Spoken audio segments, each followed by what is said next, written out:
Good afternoon, ladies and gentlemen.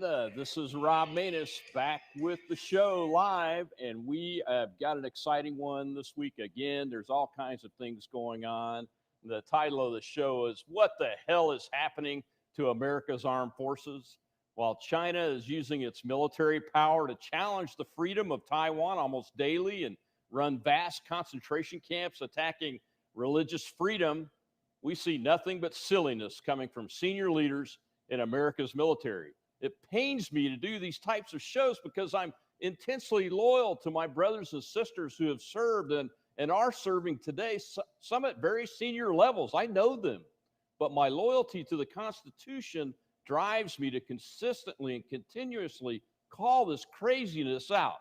Look, folks, when we see senior military leaders use government social media accounts to attack a member of the media like they did Tucker Carlson, run so-called extremism training that drove my own NCO son to call me and tell me that I'm now an extremist under their definition, that accident reports showing multiple Marines died from poor leadership and poor or no training, but the highest levels of the services are focusing on wokeism, like critical race theory. We've got a problem, and it's a really big one. Our military service members have always been trained to ignore their differences and focus on only one thing to achieve success, that being the core value of fighting for each other and trusting their very lives to each other in combat and other high-risk operational missions. The loss of our service members' willingness to trust each other with their lives under stress is key to any future military operational success for America. It will take decades to recover from this loss. If we have the opportunity, we have to fix it now. Hear me now. We find out that we are in a war with China's Communist Party or Russia, and most likely, both of them simultaneously, we will likely lose dramatically if the feckless leaders of the military wokeism movement remain in charge for very long.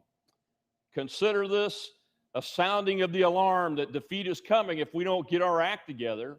It is the non-commissioned officers, the sergeants, that are the backbone of all of our services. And it will be the leaders among that group who remain strong in their beliefs with each other that save us from the coming certain disaster. One of the great NCO leaders is with us today to discuss this very issue. Please welcome retired Marine Gunnery Sergeant Jessie Jane Duff back to the Rob Manus Show. Jessie, how are you? I'm great. Thank you so much for inviting me, Colonel.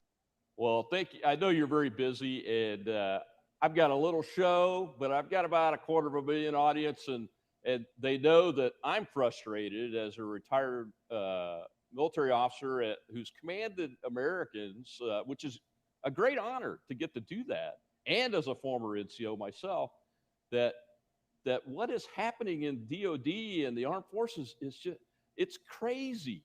It's crazy. So I wanted to get an enlisted perspective. I've had a couple of colonels and senior civilians and those kind of folks on, but I wanted to get somebody like you on to really talk about the core issue. And the core issue is when we fight, yes, we fight for our country, but when we win and are successful, it's because we have doggedly fought for each other and trusted each other with our lives.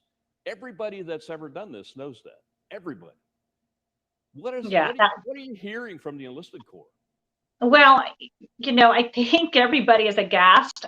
You and I have had a lot of conversation over tweets that we have seen that military leaders have sent out that have just made our jaws drop, that the force of readiness is not the focus.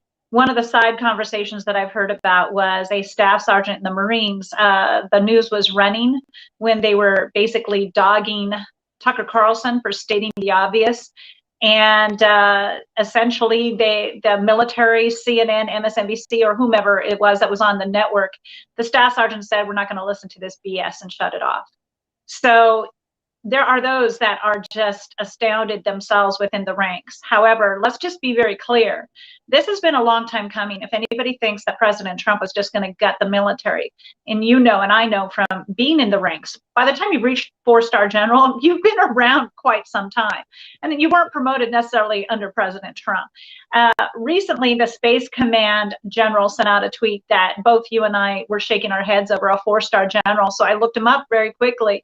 He had received every single star under President Obama. So essentially, from the period that he picked up his first star to the last star was in that 8-year span, which in my opinion is pretty fast. That's a rank every 2 years is pretty astonishing. I mean, that's unheard of in most ways. I don't know about the general officer ranks, but that seems quick. So it's very, very rare to make 4 stars in such a short period of time. Right, his own Wikipedia page, yeah, his own Wikipedia page said that his last promotion, I think, was in right before Trump was elected in 2016. His last one is 4th star, and his first one was the year that Obama was elected, which I think was 2009. Anyway, here's what disgusts me so much. The wokeism started when I saw former General Austin Lloyd, who was being confirmed, or Lloyd Austin, I'm sorry, Lloyd Austin. He's got 2 first names, love it. Lloyd Austin,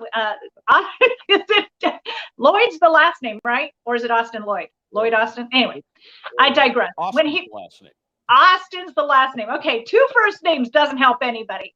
So Austin, when he was under his confirmation, he basically said, and this is when the red light went on for me, that he was going to make sure that he had approached extremism and flushed it out of the military, or words to that effect, in his own confirmation hearing. Now, we're not talking about extremism like Nadal Hassan or Sergeant Akbar, who had killed several soldiers in Iraq, or Nadal Hassan, who everybody remembers had killed, I think, 18 soldiers and injured over 30 in Fort Hood, Texas. He wasn't talking about that type of extremism. What kind of extremism was he talking about? I don't know, because I haven't read the testimony if he actually said white extremism, but that wasn't indicated, that white extremism and extremism of all sorts. And here his hearing was strategically right after the June 6th situation that happened at the Capitol, which I will not call an insurrection because there were no weapons.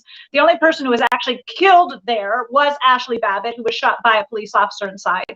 The others had had medical situations, that one had died of an overdose, one had had a heart attack. We still don't know how the police officer had died. And then there was one other. So going at this, I was taken aback that he was selectively saying that this is going on in the military. And while we knew that the National Guardsmen had to go through some type of preliminary questionnaire to even be at the inauguration to secure the area, here's what it was saying to the civilian population that knows little or nothing about our world: that we're filled with a bunch of extremists, and we're a bunch of radicals, and we're a bunch of white extremists, and we're a bunch of hillbilly, banjo-picking, gun-toting, snuff-chewing idiots. That's the perception they're trying to portray. You and I served over 2 decades. You served probably, 30 years. I served 20 years. Didn't happen. Since I was on active duty, let me be very clear. The recruiter asks you, are you involved in any types of extremism, such as gang involvement? They look at your tattoos. They want to look at anything. And they run through a litany of questions to ensure that they're not entering somebody into the military. Then, once you're in the MEP station, which is the military entrance processing station, they look at all your tattoos. Once you're on active duty, you've got non-commissioned officers, junior officers, everybody around you is watching your behavior. If you should have some radical ideas of some sort, it's going to get sniffed out. So I wanted to go up to Austin and ask him, General Austin, what in the world? You reached 4 stars, you're an African-American general, and yet you believe this existed? Well, what did you do in your leadership? What did you do to address it? And why is it now a priority for you, after you have been at Raytheon, by the way, which he, according to Business Insider, still has stock options with, worth over $1.5 million? How are you even getting an appointment to be the Secretary of Defense when you literally will profit off of all Raytheon contracts that enable us to perform or go to war? So yeah, that's a big mouthful there. So he's after the white extremism, and Raytheon received what?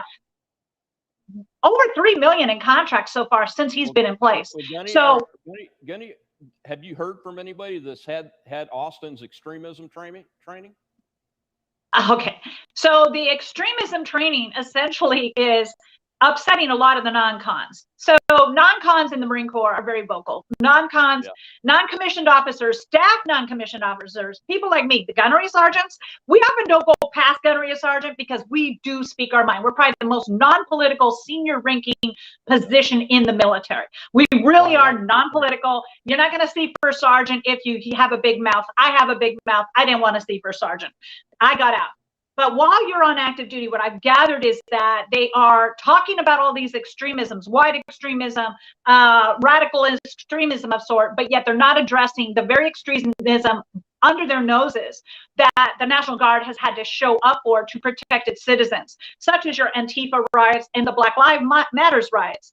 Okay, there's a lot of good intentioned people that want to protest. I appreciate protesting, but when it's burning down buildings, causing destruction of property, we still have buildings in Washington, D.C. that have been boarded up because of the summer of love in D.C. that Antifa and Black Lives Matter really ginned up that city. Meanwhile, everybody else is under quarantine. So many of the non-commissioned officers were flat out asking, what about what's going on that we see every single day? You're talking about this ghost thing that obviously is out there, but you're not giving us examples of it being in active duty presence.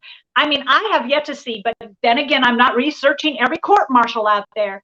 How much is this really an issue? So they're making an issue, sending a message to the American public that is nothing but idiots that join the military. Oh, and by the way, they're all white. That's really what they're sending. Well, I will tell you, I was a 06 level commander, a wing commander out in Albuquerque, New Mexico, my last tour, which didn't end until, the end of 2011. So I'm not that far out from active duty. In the terms of what's going on in the force, and I had a very robust ground intelligence force with I had about 700 law enforcement and security folks under my command as part of one of my organizations, and our ground intelligence, RG2, was really focused on outside the base. But about half of their time had to be spent inside the base because the threat was not from extremists. Insider threat was the big threat. But it wasn't from an extremism type insider threat. It was more from somebody disgruntled, not happy with the leadership, not happy with their, what the kind of work they're doing, whatever. But it was never about whether it was black, white, Hispanic. We even had very little gang activity, considering Albuquerque is a very large gang population. But as far as the force itself on the base, that's not what we were concerned about. No. We were concerned about the insider that was radicalized himself or herself because of the conditions or whatever the issue was. It had nothing to do with race. The majority of people that join the military inherently want to do something better with their lives, period.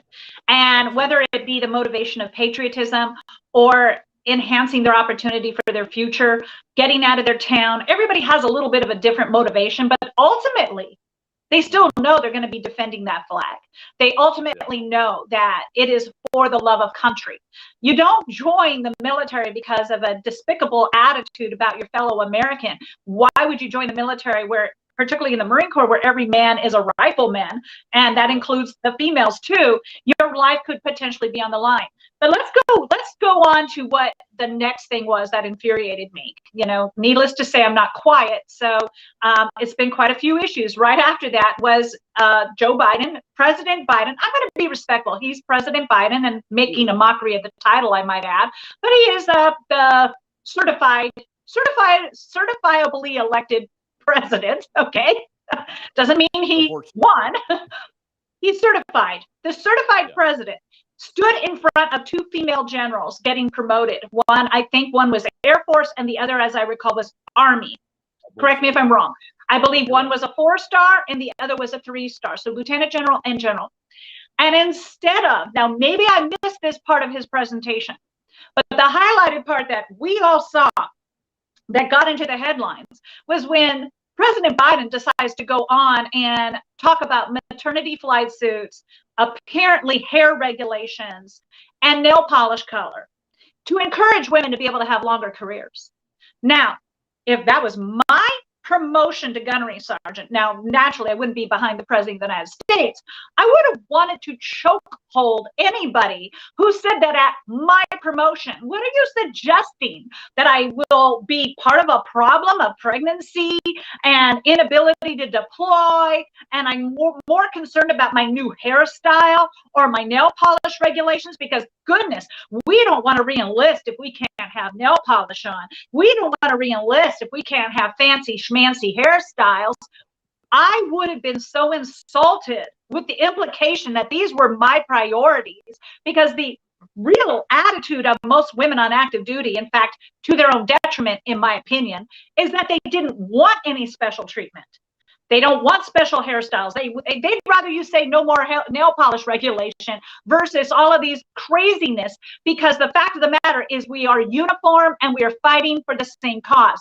So when Tucker Carlson pointed out that Joe Biden is highlighting these non-essential issues for combat readiness, again, mind you, combat readiness is key. You said it in your opening.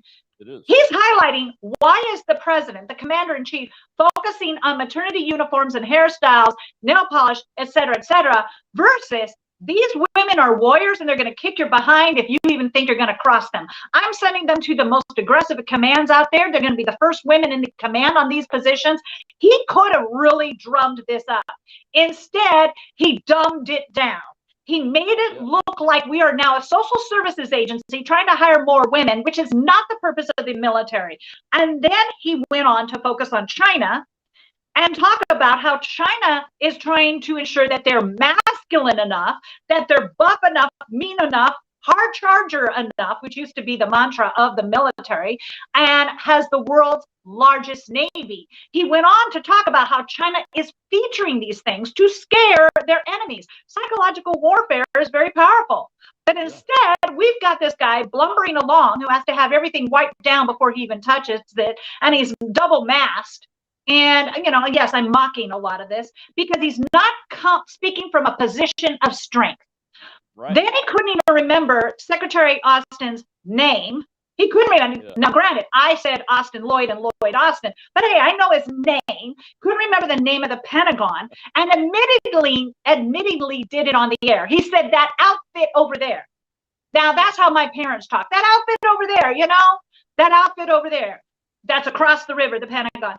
I was aghast. How could you forget? How could you forget the name of the Pentagon? And if you got tongue-tied with the Secretary of Defense, all you had to say was the Secretary of Defense. That's all you had to say. And the man was standing right behind him.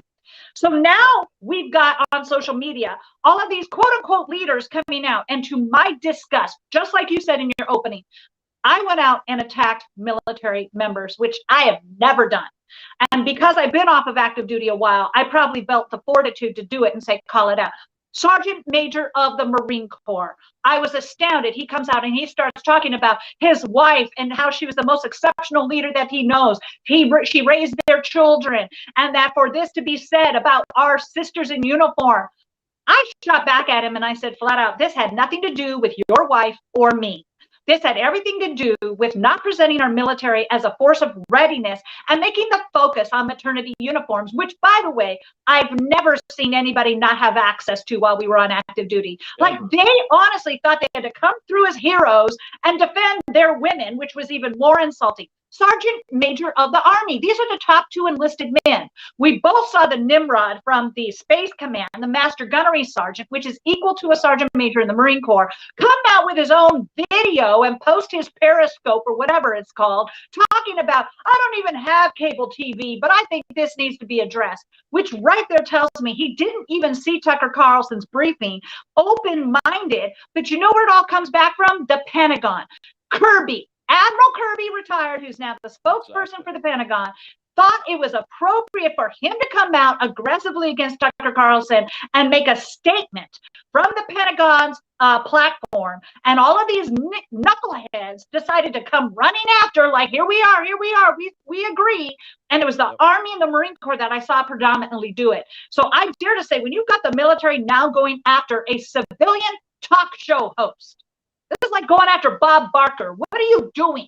You're going after a civilian talk show host. What kind of country have we become? Because when you have the military now going actively after people who are posting their opinion on the networks, you've got a problem. Very big problem, Gunny. I mean, it's so big that it causes me to raise concerns that I never dreamed I would ever be raising. You know, I mean, to put things in perspective for our viewers, and my comments are open, folks. I forgot to mention at the beginning of the show, I appreciate your comments. I am putting them on the screen as they come up, and thank you for participating to all of our folks out there in viewer land. But to put this in perspective, what the Gunny described the President of the United States did with these two women who were getting promoted to the 4-star level at their ceremony is the same thing as if he'd been promoting someone to the Chief of Staff of the Army, or a male to the U.S. Central Command or any other 4-star position, and get up there and say, well, we fixed, you know, things like we got rid of that silly hat that you have to wear all the time. So now you don't have to wear hats, and the Chinese are still wearing hats, and they're just trying to scare us. That's exactly what the equivalent of that is. I think it'd be like talking about jock straps. Yeah, it'd be like talking about jock straps at my promotion. Talking about a maternity uniform is, to me, was equivalent to talking about a jock strap for a man. Yeah. What did that have to do with the credibility? He would never have done that with a male. So for all you lefties out there, and I know I have a lot that watch me, and I appreciate that, and you woke people and feminists or whatever you want to call yourselves that think you're pro-women, that was the biggest piece of misogyny I've ever seen come from a president of the United States in the last 25 years. Unbelievable. He owes every woman in uniform an apology, and he needs to put out a public directive to his retired admiral spokesperson, Mr. Kirby. I don't even want to say the admiral's name, because he's just infuriating, because he's the one that pulled his finger out of the dike, so to speak, and did it, and then everybody's cascaded down. But there are some line folks jumping in on this fray, and you know, you get outside of the public affairs office, yeah, okay, I get it, but they shouldn't have been doing it either. But these line NCOs and general officers and senior officers, the sergeant major of the Army, sergeant major of the Marine Corps, the public affairs officer for the Secretary of the Army. I mean, the Master Gunnery Sergeant, and 3 MEF. Yeah, I forgot about 3 MEF and their little 3 MEF Colonel, their public, and their 3 MEF Command. And 3 MEF, for people who don't know what that is, that's Marine Expeditionary Forces. We have 1, 2, and 3. Or was it 2 MEF? It was the one out of Lejeune. The Marine Corps essentially is divided up into 3 operational forces, 1, 2, and 3. So a third of the Marine Corps falls under that command. And they must have had some young kid, some woke liberal behind their Twitter account talking about, oh, we have to defend our sisters in arms. And if you haven't served, you don't have an opinion in this. Oh, are we Tammy Duckworth now? Tammy Duckworth always shuts everybody up, because if you haven't served, you can't talk to me. Excuse me, the American taxpayer pays your tab. We have an opinion on how the defense of our nation should be run. It has nothing to do with who volunteered or who did not volunteer. Everybody has some common sense in this issue. And there were multiple sergeants major in the Army that I saw come out. And I went after each and every one of them. I think I might have sent you all of my tweets. The colonel, the lieutenant colonel in 3 MEF. So the beauty of it was, Senator Ted Cruz got wind of it, and he actually did a letter to Secretary of Defense Lloyd Austin, and it said in the letter, what are your people doing? Because this is against good order and discipline when a military now is essentially going after somebody who is part of the press or a talk show host. What is going on? And he named names in it. And although we all know that nothing will happen, I dare to say that they put a squash on that, because when the military no longer has the support of the American people, they are in trouble. And conservatives now are going after the military, because you know what? Just because you're serving doesn't mean that you're serving for the right reasons. And when you are liberalizing this military so that it's now politicized, and we got the Space Command General talking about how important diversity is as the cornerstone, or what was the word he used, to our foundation, basically, of our success, it was cockamamie poop, whatever the word is I'm looking for. That is garbage. I was on active duty long enough to know I served as a recruiter, and diversity in the military has always been a priority. Don't tell me otherwise. We target women, we target minorities. I remember going after the NROTC scholarships, trying to find minority and female candidates. Yeah. I didn't get more points recruiting one or the other because it's not a point system. It's not a quota system. But we want to make sure that all members of our society have the opportunity to volunteer for the military. Again, keyword volunteer. But when you're trying to put it out there like, oh, you're doing something so grand now, when your branch of service is made up of volunteers, you look at what the Army Command put out. What was the United States Army tweet talking about how they are going to ensure that they have this extremist training going? I'm sorry. What happened since I was on active duty? What happened? Did the KKK take over? Because when I was on active duty, when you were on active duty, and even when my father was on active duty in World War II, he was in the first integrated OCS class. Officer Candidate School, first one. Yeah. So I am sorry, don't tell me that we are filled with a bunch of extremists, because if you are filled with a bunch of leadership extremists, that's a leadership problem. You're going to start lecturing all of these military members as if for the failed leadership that you have exhibited, because it's never been conducive to the morale and discipline of the military to have any form of extremism. And we all know the United States Army turned a blind eye to Nidal Hassan. It had been recorded of his problems. So when you are talking about diversity, it doesn't mean diversity of thought, people. There's only one way to think, and it's pride, honor, courage, commitment, and overwhelm and destroy the enemy. You're not even supposed to be politically active while you're on active duty. So I'm sorry, am I getting on a rant again? No, you're doing great. As a matter of fact, when those National Guardsmen and women's social media was scanned to see if they were Trump supporters before they would be allowed to secure the Capitol, just the very act of doing that politicized them. Absolutely. Them. It's unconscionable what the leadership of the United States on the elected side, the political side, and the appointed side, and the commission side is doing. Look, I served, as you mentioned, over 3 decades in the military. And as a 17-year-old, I had my first class before I was on my first permanent base more than a week that said, hey, we don't tolerate BS like extremists from the Klan or all that, and you see this person here, he or she gets treated just like you do, and if you don't, then you're out. That was 40 something years ago, and I'll be damned if the United States Armed Forces have changed that much since I retired in late 2011, 9 years ago. And they haven't. They haven't. The only thing that has changed is the liberal agenda infiltrating the military. And what they're trying to convince the public, because you repeat a lie long enough, people will believe it. They're trying to convince the American public that this extremism, white extremism, Trump extremism, must be white extremism in their mind. Trying to convince the American public that we are the enemy of the people, that the people that supported the president, former president, President Trump, are actually part of the problem, not part of the solution. And they want everybody to believe that this lack of diversity is a problem in society. They want everybody to believe that all of this racism, because the only way the left can win now is by dividing us. And that's how that's how communism won in Vietnam. They basically got the poor farmers, the uneducated, to go against those that had wealth. And what did they do? They destroyed all of those that were successful. Your doctors, your attorneys, everybody. They had to flee.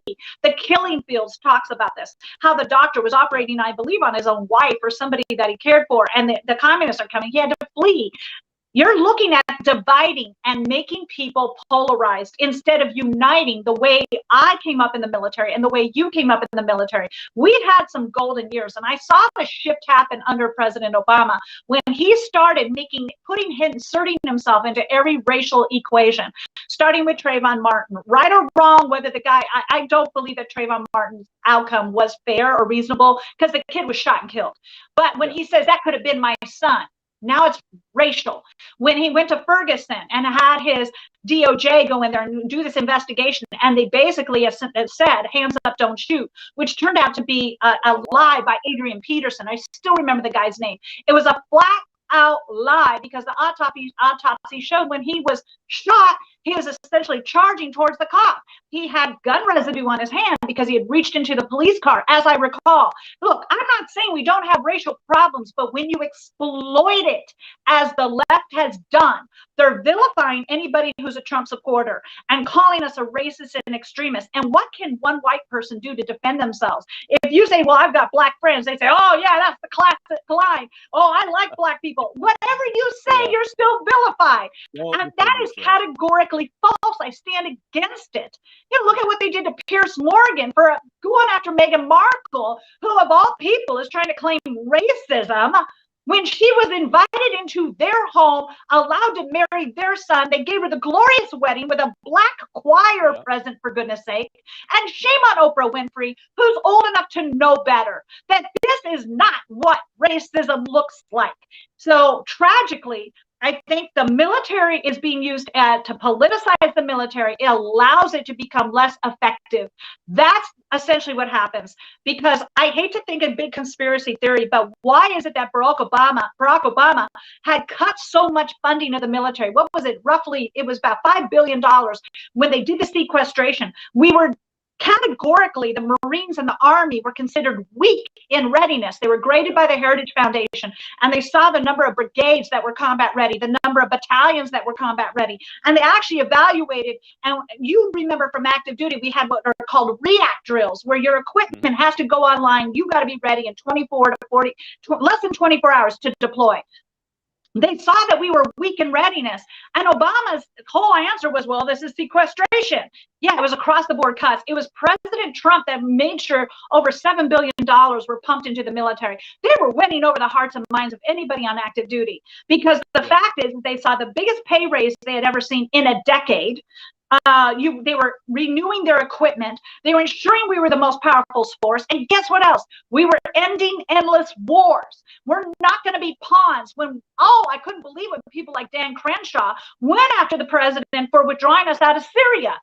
I love Dan Crenshaw for all he has sacrificed, but we never had authorization to use military force in Syria. We were using the post 9/11 law that allows an imminent threat to be addressed by going into Syria. What was the imminent threat? ISIS. Had nothing to do with the Kurds. God bless the Kurds, but we were not there to be mercenaries for the Kurds. When you got Turkey, who is a NATO ally, telling us they're coming in, you got Russia and Syria helping contribute to their civil war, and American forces are stuck there with their rifle in their hand. What are we going to become? Shooting targets? We are not mercenaries. And Trump says, no, enough, we're out. And when I saw these conservatives go after him, I was gravely disappointed, because if you wanted authorization to use military force, that goes through Congress. We've been there long enough. Then you got Liz Cheney running around trying to keep our forces within Afghanistan. My question to Liz is, what is your solution? Because I haven't seen any resolution. We had more forces in Washington, D.C. at one point for this inauguration than we had in Kabul, Afghanistan, where we are there to strictly stop the Taliban from coming in. I'm sorry, the Taliban's less of a risk than our own inauguration. That goes to tell you something is amiss with the Democratic Party when they couldn't even have an open election that they claimed they were so afraid of, because they can lock down that inauguration. They sure as heck did with President Trump. Made it very difficult for people to even go in. Yeah, I was accosted by rioters, like 20 deep, and had to get escorted into the inaugural area. It was the only inauguration I ever had an invitation to, and couldn't even get to the viewing area, which was way away from the stands. But they had protesters and stuff all over the place. And if you don't think the Democrat Party doesn't control them, you got another thing coming, folks. You know, right? What do you think about the senior civilian that admitted that they weren't telling the president of the United States, meaning President Trump, after he said, get the troops out of Syria and Iraq, what the real number of troops was, because it was higher and higher than what it was when he gave the order. It goes to show the military-industrial complex, was it President Roosevelt that used that language, is alive and well. There are people that actually have profited off of us being at war. And when I joined, you know, thank God I didn't know this when I joined. Had I known all I know now, would I have even joined? Because I would have felt that I was being exploited for the purpose of others like Austin, who still has $1.5 million in Raytheon stock. That is very upsetting to me. Now, if he has vested it, if he has a, what is it called when you cash it out? If he has cashed it out, that should have been a headline. And I gathered from when I read a Business Insider, he had not vested it. So when you see that the military-industrial complex does want to keep us in some type of hostile situation, it's all you have to do is go follow the money. General Mattis was a phenomenal general. Everybody loved him in Iraq. I think he was very strategic. He was amazing. But when he got into the Pentagon, he brought those left-leaning ties that he had to such as Amazon and Silicon Valley. And when Amazon had a bid for the cloud contract that was a $10 million, or was it 10 billion? Maybe 10 billion, 10 million, let's say $10 million contract that Microsoft was awarded. Mattis had already left, but Bezos, and apparently there was some little agreement there. There was some little chummy networking going. And when Mattis had already resigned and Bezos didn't win the award, and it was Microsoft that got it, Bezos was actually trying to file a formal complaint that Trump had interfered in the contractual process.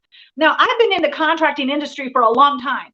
The President of the United States cannot interfere, and I'll tell you why, because that would be breaking the rules that are in place for no nepotism, no undue influence.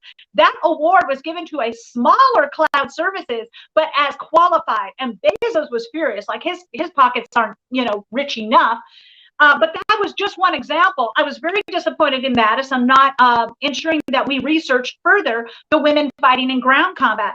The Marine Corps had done a study that was $35 million. And I love my liberal friends. They all say, well, if she can do it, let her. Okay.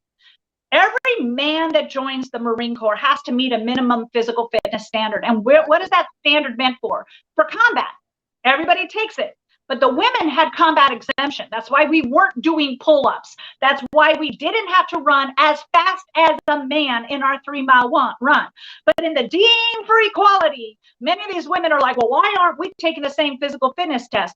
Because it's a fitness test. And how would you grade a 20-year-old female and a 20-year-old male? If you have the exact same standard, you're lowering it for a man and raising it for a woman, or you're basically having a standard where women no longer can perform. Women can serve a purpose on active duty in every job. But when it comes to ground combat, fighting hand-to-hand combat, when you're talking about infantry fields, the Marine Corps is the tip of the spear. I'm not going to speak for the Army. They can sometimes camp for months at a time after we've done all the damage. But we have the tip of the spear. We go in with a force of readiness. And you're talking now where you have 45% less muscle mass, 20% less lung capacity on average. So the $35 million study, when we tried to go after President Obama and say, whoa, whoa, whoa, whoa, whoa, it was General Dunford, who was the commandant of the Marine Corps, that said, I want the combat exemption for our women. And here's why. He did the study and proved it was a lethal mistake. He proved that women had the integrated units, male-female units, were 60% effective compared to the non-integrated units. They proved that the women had a harder time in shooting accurately and throwing accurately. And I'm an expert shooter. I'd be an incredible sniper, by the way. But when you are running, dropping, standing, lifting, your heart rate goes up. Your muscles become more tense. They showed that the women have 3 to 10 times the injury rate of men. So what does that mean? We're being pulled out of a situation and have to be replaced by a man. This isn't readiness. This now is diversity. And I assure you, ISIS doesn't care if you're a woman. The mindset that they're going to run, they don't want to be killed by a woman, is BS. They will try harder to kill us. We are a target, and we don't get to fight on methamphetamine, so we're high as a kite and don't feel any pain. But all you got to do is look at Fallujah, and that was hand-to-hand combat of the soldiers and Marines that were there. Hand-to-hand force, face-to-face combat. That's equivalent to sticking a female in an MMA fighting cage.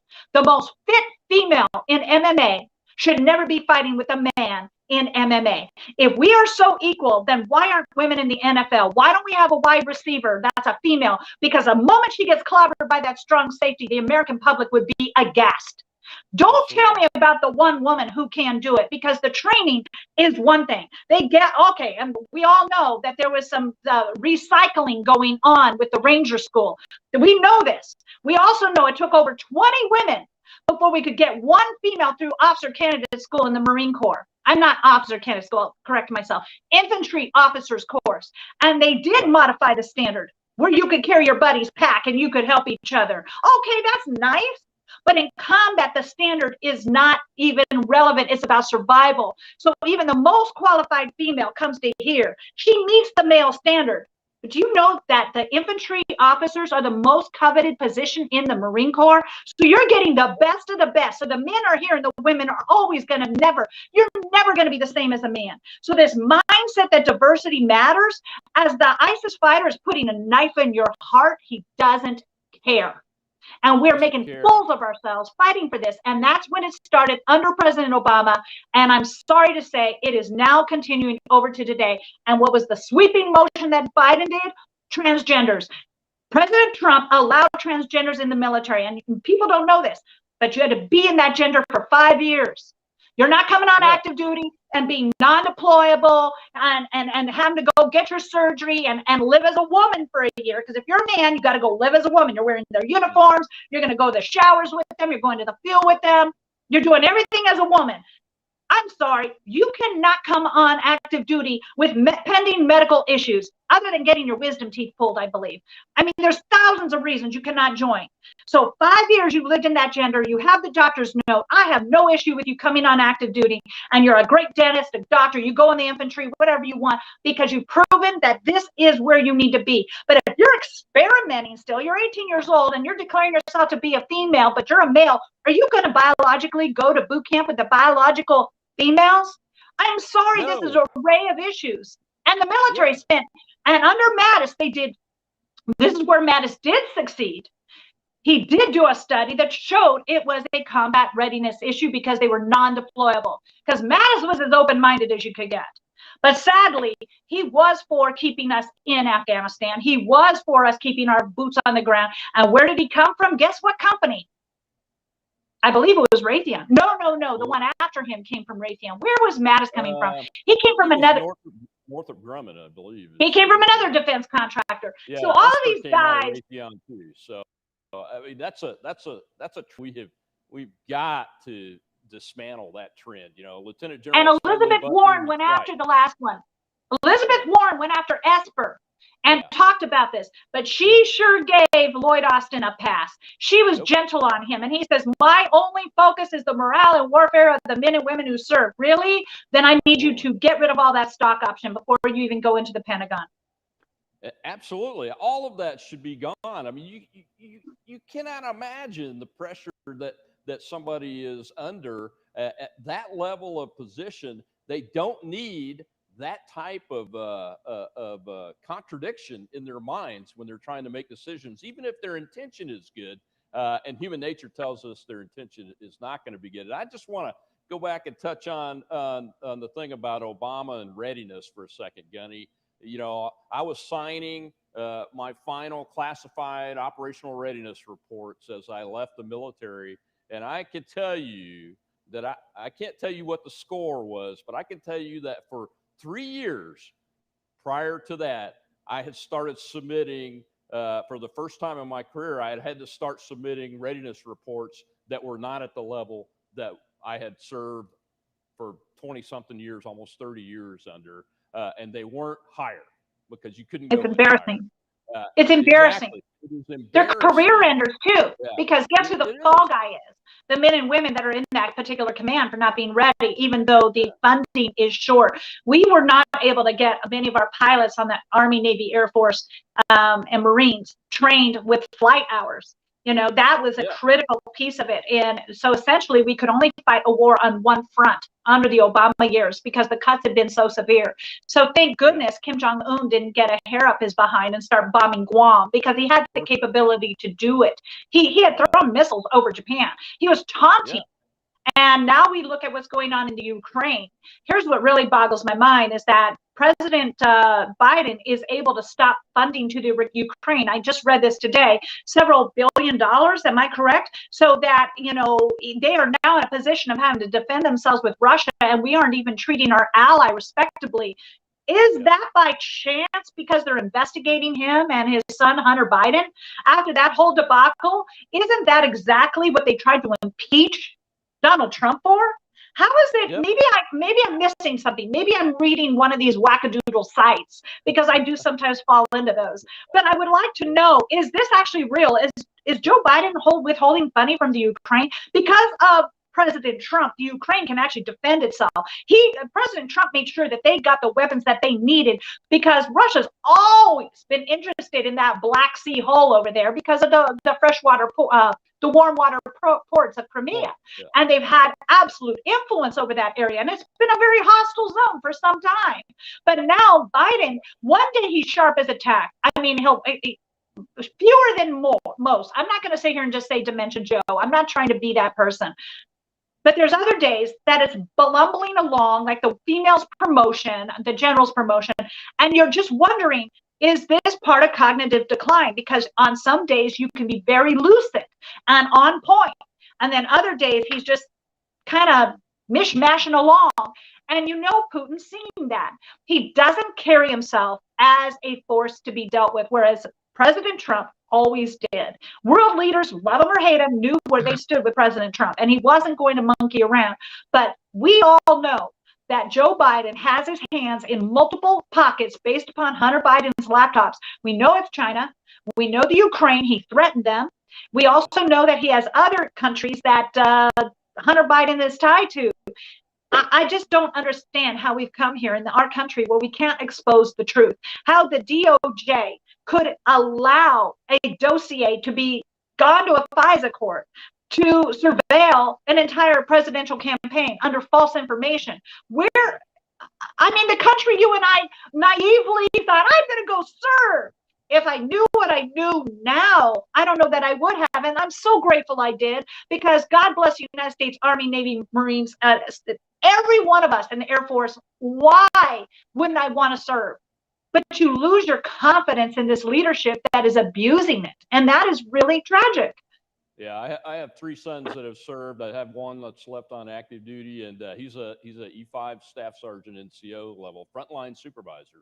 And he called me right after he got out of his extremism training.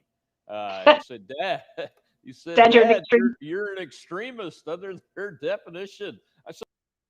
I said, son, what are you talking about?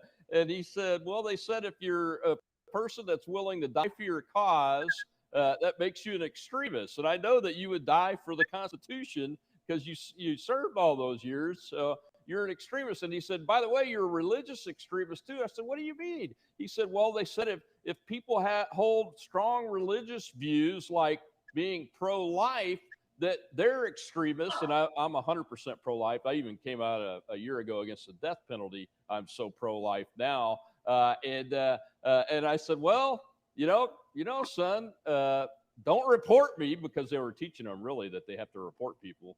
Oh yeah, and it could tarnish his career. It could tarnish his career. I would just say to anybody on active duty who feels a little disgruntled, just hold your nose down, do your job. I would not sacrifice my career because of Joe Biden. It's your future that you need to be concerned about. You know what? You got to take it with a grain of salt. Leaders come and leaders go. Do not end your career because of a disgruntled position of a captain that's over you, a colonel that's over you, a gunnery sergeant that's over you. You know what? You got to be smarter than them. And I didn't learn this till my 20-year mark. I mean, I learned, let them think they're in charge, because the only person who controls you is you. Let them think they're in charge. Acquiesce and let them feel empowered, because pride is a very expensive commodity. And Colin Powell, before he became a liberal, had said in his book something to the effect of, don't hold on to your ideas so strong, or your viewpoint so strong, that when it gets thrown out the window, your pride has to go with it. Yeah. And it's very good advice. You know, I wouldn't have retired a gunny if I thought I had to fight every battle. And I served under commanders in chief that I did not necessarily agree with. But I'm so glad that I had the courage to say, don't make a decision for today that's going to impact my future tomorrow. And getting off of active duty, I would just say to anybody, if you love what it stands for, none of this is going to impact that joy. Find your joy in your job. Find the joy in those you serve with, your airmen, your soldiers, your sailors, and your Marines. Find your joy in that community and walk with that joy and shut out the noise. Focus on your mission. And I think this is truly, truly important because we need you. We need you. We need those that love this country enough that despite the dementia in chief, I'm sorry, the commander in chief, did I slip? Despite that, yeah, despite that, we need you. And you don't want to sell short your retirement because is it easy? No. But nothing in life is easy. God did not promise you an easy path, but with God, you will survive all of it. And getting out here is not that dang fun. And figuring out what to wear every day can get very confusing. Trust me. I mean, there's so much out of that camaraderie that you don't want to lose. Yeah, I agree. I agree with that, Gunny. Having to pick clothes to wear is extremely challenging after being able to wear the same thing every day all of your entire life. It's only fun for a little while, and then you're like, dang. I would add to the troops out there, anybody that's watching that, look, you have choices you can make. It is, I know a lot of people that are going ahead and retiring because they're eligible. I know some people that are at the end of their first enlistment and they're making a decision to go do something else because they just don't like to be told that they have to, be against their fellow Americans just as extremists because they voted for somebody that the powers that be didn't like and those kind of things. But the bottom line is continue to keep your camaraderie with your colleagues and your brothers and sisters in arms because, whether you stay in, get out or whatever, if you ever get in a situation, you need to have the confidence in them. I'm not talking about the officers or the woke people and all that. I'm talking about your brothers and sisters in arms that building that. And I would also just say, as Alanis Morissette said, it's a jagged little pill. Don't let this extremist training bother you. Go with the flow. So I was for full disclosure, I went through DOME, which is the Defense Equal Opportunity Management Institute, an Air Force run school down in Cocoa Beach, Florida. And I was an equal opportunity advisor under a 3-star general, Lieutenant General Labuti in Marfor Pac, Marine Forces, Pacific, Hawaii. It was a 3-year tour. And that's where I also learned about the critical race theory. However, it wasn't called that back then, but they did teach us about white privilege. They did teach us about how racism evolved. I will say a good part of that school was very beneficial to me. It made me appreciate the positions of others, how people have an interpretation of things. It made me understand. It doesn't mean I believe their perspective, but it helped me understand their perspective. It helped me understand where affirmative action came from, whether you agree with it or not. It's very good to be educated on the very issues that we're talking about right now. Yeah. And parts of that school disgusted me. And I remember a soldier, he was probably E6 or E7. He might have been a staff sergeant in the Army. And he was African-American, and he got disgusted in the school because he probably was really tired of the victimization attitude, just that presentation of, white privilege versus non-privilege. And here for the last 15 years, most of us had been we were senior staff and non-commissioned officers, have been taught light green, dark green. That's about as far as we got. We had all been taught nothing is going to stop you but yourself. And then the school comes along and contradicts all that. He quit the school. He left. And I remember not liking the school for several reasons. One, I got myself in trouble. At a picnic, I made a comment like Marines do, and somebody was saying we needed to keep the party down, and I made a comment of they can kiss my big white rear end. I didn't say rear end though. I used a 3-letter word. Sure. And I thought I was funny. We're in a racial diversity school, so kiss my big white rear end, so to speak. Holy crap, you would have thought I was going to get thrown out of that school. I got called all the way up from the top on down and had to show remorse and regret for this sarcasm that I was demonstrating that everybody had laughed at. But the lady I said it to turned it into a racial thing because she was really taking the school that seriously. Long story short, I got through the school. I did very well in the school, and I went to one of the highest operational commands in the Marine Corps. I was able to teach the infantry unit sexual harassment classes. And let me tell you how beneficial that was for them and me. Because I knew that I didn't have to be the person coming out there in her cute little uniform talking about you guys are bad. You know how I taught that class? I taught it on the perspective of a man. I told them that one of the most recent allegations of sexual harassment in the Marine Corps were two Marine Corps officers, captains at Quantico, and a civilian female who continually walked into their offices and would sit on their laps. I said, now, why wouldn't a man complain about sexual harassment?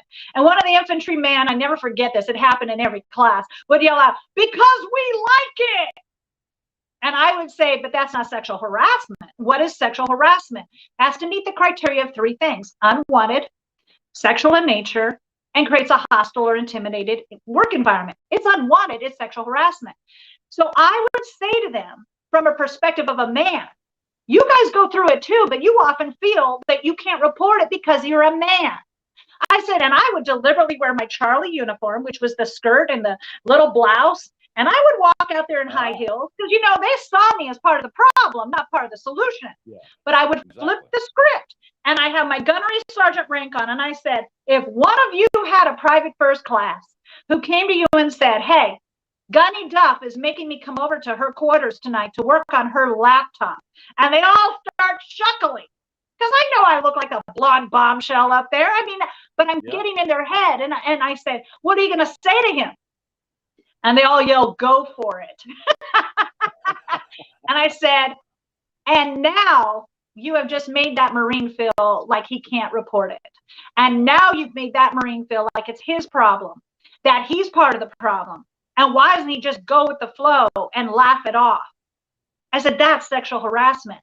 Then I would go to say, the bulk of people, yes, probably are women that experience it, but it's usually your lowest ranking member of your command. Sometimes the member of your command who is not the best at what they do. I didn't get sexually harassed on active duty. The one time it kind of sort of happened was an equal rank, and I wouldn't call it sexual harassment, and I basically crushed the guy. I carried myself in a way where I wasn't a victim, but I often saw the women that it happened to sometimes were a little too flirty, maybe were not the best performer, sometimes came to work late, and they became an easy target. And why is that? Because nobody would believe them if they already weren't the best Marine. They were the one that was sometimes late to work, and they would say, oh, she's just saying that because she doesn't want to do her job. That happened that's how it works.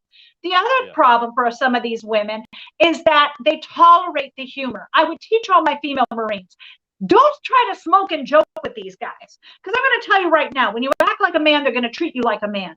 And then in 6 months, when it crosses the line, you're going to have a hard time reeling it back in. Nobody's going to believe you, and they're going to say that you participated in all the jokes. That's how I would teach the sexual harassment class. And then I would teach them the three things that make it sexual harassment: unwanted, hostile work environment, and sexual in nature. And after the class, these guys would go crazy because it was like, finally, somebody understood not all guys are jerks, right? So I could take a situation like that, where as an equal opportunity advisor, where they already saw me as the problem, and turn it into a positive experience that could benefit everybody. And I remember when they first came out with sexual harassment training after Tailhook, oh my gosh, I was the most uncomfortable in that class because they made you feel like you're the problem. Like, well, you just got the women out of the military, we wouldn't have to deal with this. So I'm just saying, diversity has never been an issue with the military. They have been very aggressive about recruiting. And when back to our space commander putting out his inclusion and diversity tweet, you know what it makes it look like? The last 20, 30, 40 years, the military has made no attempt to bring in a diverse population. And that is an insult to all of those that have joined to serve this country. African Americans per capita of all minority groups serve this highest in the United States Army. Latinos per capita serve the highest in the United States Marine Corps. And why is that? I say it's because of the machismo. It's macho to be a Marine. And Native Americans of all races serve the highest per capita in the military, because the warrior status among Native Americans is considered very honorable. And we have a legacy of the Navajo code talkers and the code talkers that the Army had. So back to what you're saying is that it's tragic. They're trying to repaint history. They're trying to rewrite our military history, and they're trying to make us look like a bunch of wackadoodles. And we're not. We're loving Americans of all races, creeds, colors, and genders. And we want the best for this nation. So if you're on active duty, I would just say, suck up the training and keep moving, because this too shall pass. It will pass. It will pass. And keep in mind, your fellow Americans are not your enemy. We need you. The Gunny pointed out something that gave me a memory of my last command. 2 of my last 3 sexual assault cases were women on men. And I believe it. I don't think a lot of people realize that that's not an uncommon issue, at least in the Air Force. Oh, I believe it. And I would cover that with the infantry. Yeah. I would tell the infantry, I say, you want to know why women get away with it more than men? Because they're not used to being told no. They think they're a gift. I said, you all can relate when you go to the club, you're 21 years old finally, and you got your jupe cologne on, and they're all laughing at that, saying you can't wait to go to ask a lady to dance, and you go ask her to dance, and she says, no. And you're thinking, wow, you guys learn rejection at a very young age. Some of you handle it better than others, I will say. But women have been taught that something must be wrong with a guy that rejects them, that they are a gift, that every man wants what they are bringing to the table, so to speak. And I'm not talking about marriage. Right. I'm talking about something else. So I think that women can be overly aggressive, don't understand no means no, because the society has painted it that men are all the aggressors. So when it comes to sexual harassment, honestly, it's not men attacking women. It's not women attacking men. It's a human element that goes on, and it has to be approached that way with good leadership, that all people need to respect their boundaries. And I would always say, don't go out and get drunk with your coworkers. It's just the dumbest thing you can do on active duty, because you can't escape what you did that night before when you go back to work. You must separate yourself. The best thing that happened to me was I was given a basic housing allowance when I was 19 years old. And I got off that base and I was motor transport. I was in a field of all men, dominated by men. The best thing, I went to work and I went home. I wasn't hanging around the barracks. I wasn't trying to be Miss Popular. And that's sad for a lot of young girls. They're not used to all the attention, but that does not help you. There's a right path, and then there's a path that can lead you to the wrong destination. Yep. It sounds like you took the right path, Gunny. How do folks find you on social media? Well, so I'm at Jessie Jane Duff on Twitter, at JESSIEJANEDUFF as in Frank. And then I have the same handle for Facebook and Instagram, but I'm very active, as you know, on Twitter. And I love retweeting people. I haven't had very many original thoughts lately. I notice everybody else is better than I am. So, but yeah, and you can always find my website. My website is also very, very unique, JessieJaneDuff.com. Well, thank you, I'm not that original. That's great. Hey, I retweet more than I tweet, because everybody else is smarter than me and faster than me too. There's some good stuff.